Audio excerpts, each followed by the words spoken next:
Right, More Than a Horse, proudly brought to you by Woodlands Stud. You get behind a lot of the stuff that I do with Campbell's comments. Getting out and about. Janelle Bunfield joins me now. Firstly, welcome, Janelle. Thank you for having me. Always a Horse is about, I suppose, raising awareness for horses and what they do for people and showcasing. And when I started it, I started it off with, I suppose, 4 of the bigger named horses going around, but it's quickly dawned on me that there's so many more than a horses out there, and we've been here today doing a stable chat, and Brett said to me, this is the next More Than a Horse, and I'm like, a Raffapan mare, how's it going to be my next More Than a Horse? Firstly, how did you come to get Always Lacking, and just a little bit about her racing career?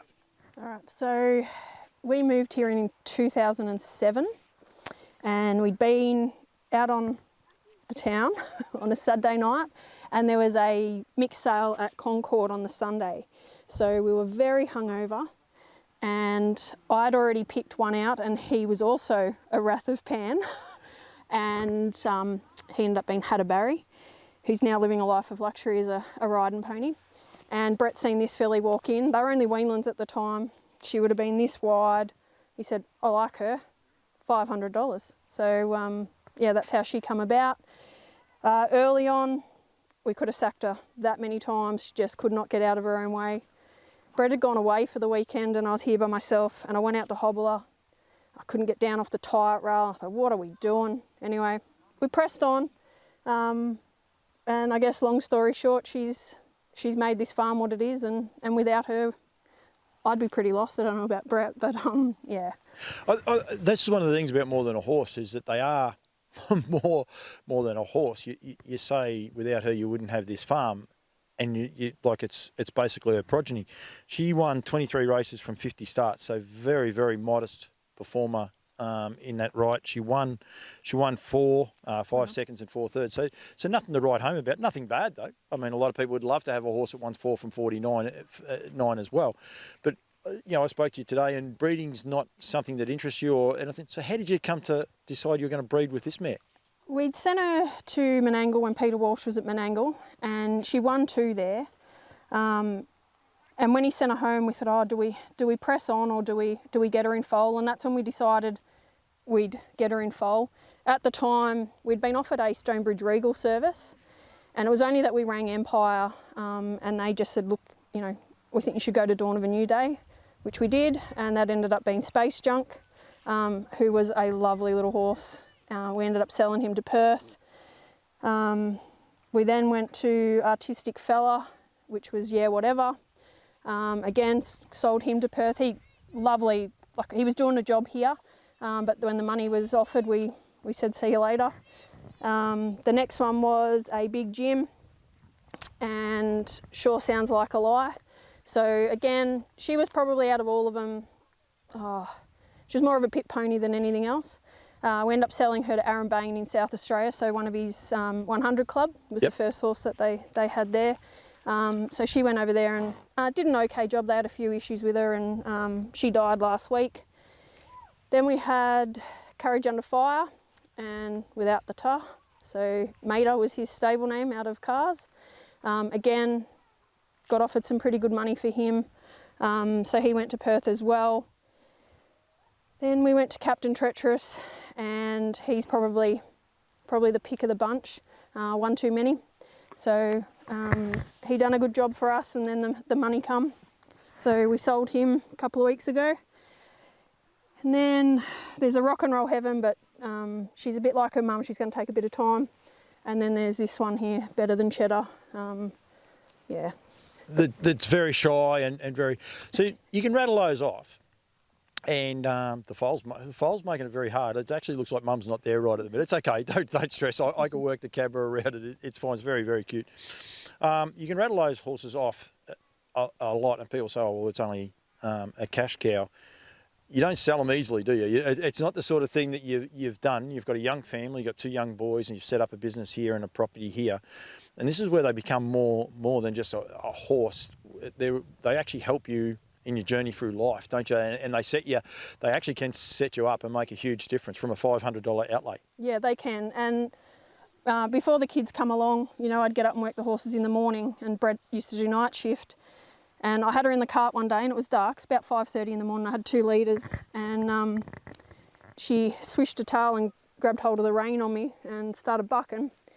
Anyway, I let my leaders go, and we hit a tree up the track, and she split the front of her head open. Anyway, we were heading for a fence, and I just said to her, "Wool mama," and she stopped, and I got out, and I had a blue coat on, and all I could see was the blood, and I thought, how bad's this? Like, I was starting to freak. Anyway, I got out, and I went to lead her back, and she wasn't having a bar of it, so I picked my reins up, got back in, got back to the shed. She ended up having 25 staples put in her head. I rang Kath that morning. So she got here before Brett did. Look, words can't describe what she means to me, probably more so than Brett. Definitely more so than Brett. I've got that, well and truly got that impression. Yeah. When I was, after Harry was born, because we used to always be able to get her on foal heat, and Brett would never be able to catch her. And this one day he came and he goes, "You're going to have to come and get her, I can't get near her." So I was breastfeeding at the time, put Harry on the floor. "I'll be back, mate." Mum's gone running out in her jammies. And she walked straight up to me. And the progeny have all been the same. There's just, I don't know, there's a connection. And I'll tell you what, the day anything ever happens to her, I think I'll have a week of mourning. Why do you keep going back breeding? Because as I said with the stable chat, I asked about breeding, and it's something that doesn't interest you, yet here's this mare that you got a soft spot for, and you just love breeding them, including this little Better Than Cheddar that's very playful and very affectionate. I think because she's such a good mum, and to see, you know, the success that her progeny have, you know, makes me a proud mum of her. You know, I'm not sure she'd ever would have become a riding pony. So, you know, I do feel this is her calling in life, as much as I don't like breeding.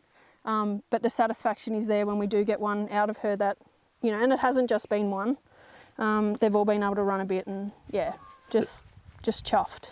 You say you don't like breeding. It's you don't want to become a breeder of big numbers and all the rest. You enjoy what this little trip that she's taken you on. Though I've got no doubt about that, because Brett Coffey's got a great saying: breeding is cool. And I think there are so many good stories out there with breeding and how they can transcend you basically. And to have a mare that's had 5 foals, was it 5? 6 foals for 6 winners? 7 foals, 5 to race, 5 winners. 5 winners, and all of those are multiple winners. As you said, one of the worst ones is this little one in front of us. But won 3 races and it was unfortunately passed away just recently. But Space Junkie's a lovely horse in West Australia. Is he still racing? He is. He broke a pelvis when he was at Ross Olivieri's, and I think they've since moved him on. But he come back. Without the Tars, only just come back into work now, so he won't be far away. And Mouse Brennan's got a fair opinion of him, and I still own 20% of him, which is. Do you keep in touch with everyone with the foals? Aaron Bain, I did.